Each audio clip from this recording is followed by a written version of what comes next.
both cultures, both my Scottish and my Jamaican heritage, there are these strong traces of knitwear and craftsmanship and this DIY aesthetic on my father's side, being from Jamaica.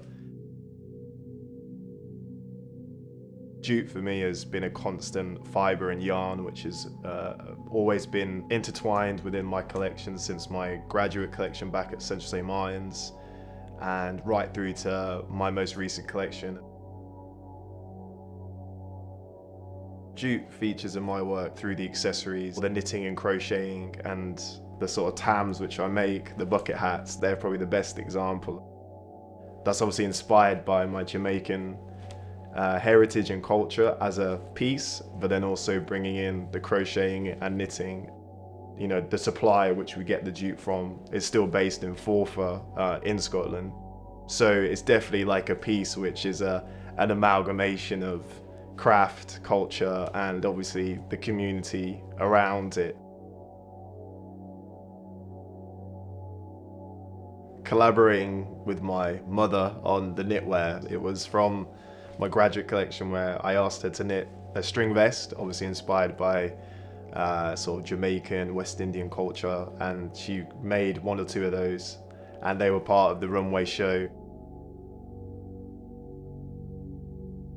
If you were to ask me now, if I'd known then that sort of whatever it is, 10, 12 years later, that knitting of a couple of string vests would have turned into a whole industry, I never saw that coming.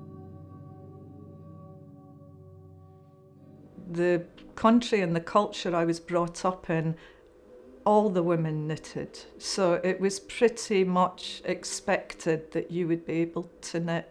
But it was really my grandmother who was the one that was the biggest influence. I mean, she had, I think, 8 grandchildren, and she knitted for all of us all the time. So we were kind of all clothed, woolen-wise, by her, really. So she was just a constant. And actually, when she died, she didn't leave very much, but I got her knitting patterns. That's what I've got from my grandmother. So a whole load of them, going back over the years. Once it was thought that jute would never spin.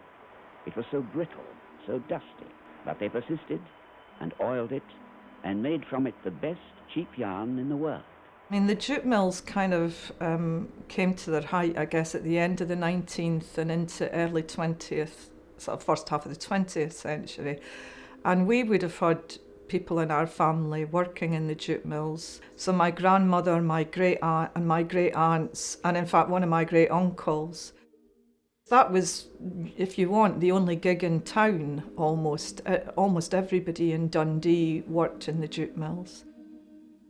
I can remember as a child going into the jute mills, and the noise was tremendous. The clacking of the looms was a huge noise. But I'll be honest, I was glad that I was going to get an education and I wasn't going to be working in that kind of environment. When Nicholas was developing his collection, and I'd already been doing some knitting for him, but just on my own, and it was clear I couldn't do it all on my own. So I just put something in the community newsletter saying I was looking for hand knitters. Knitting is like your signature. You and I could write the same word, it will say the same thing, but how you write it is really different from me. You know, I guess if you had 100 knitters, the people we've got working for us are in that sort of top 10%, really.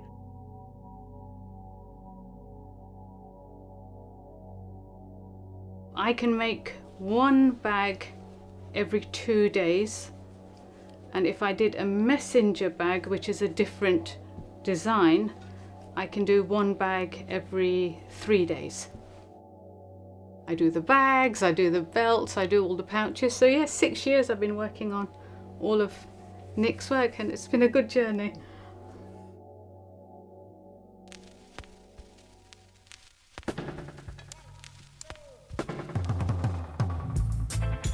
Exhibition which I produced, Return to Sligo, is paying homage to my parents, who ran one of the sort of earliest reggae clubs in Scotland. and they called it the Reggae Club, and my dance sound system was called Iman Sligo Sound System. Return to Sligo is this play on returning back to that time and sound system culture and what my parents did with the Reggae Club. It was my husband, it was all his idea. I was just the support act. He had left the Royal Marines and he'd come to settle in Edinburgh, and he wanted to do something in music. He'd always wanted to do something in music, so he thought, well, this is my opportunity. Edinburgh at that point was a pretty white city, and the minority black community, which, you know, was a real mixture of kind of African, some Caribbean, that there wasn't really a kind of focal point.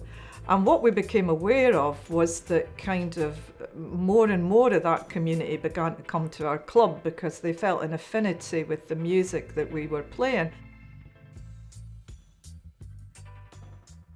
I'd like to think my fashion shows are hopefully bringing people in to my world, or trying to highlight lots of different people and different craft.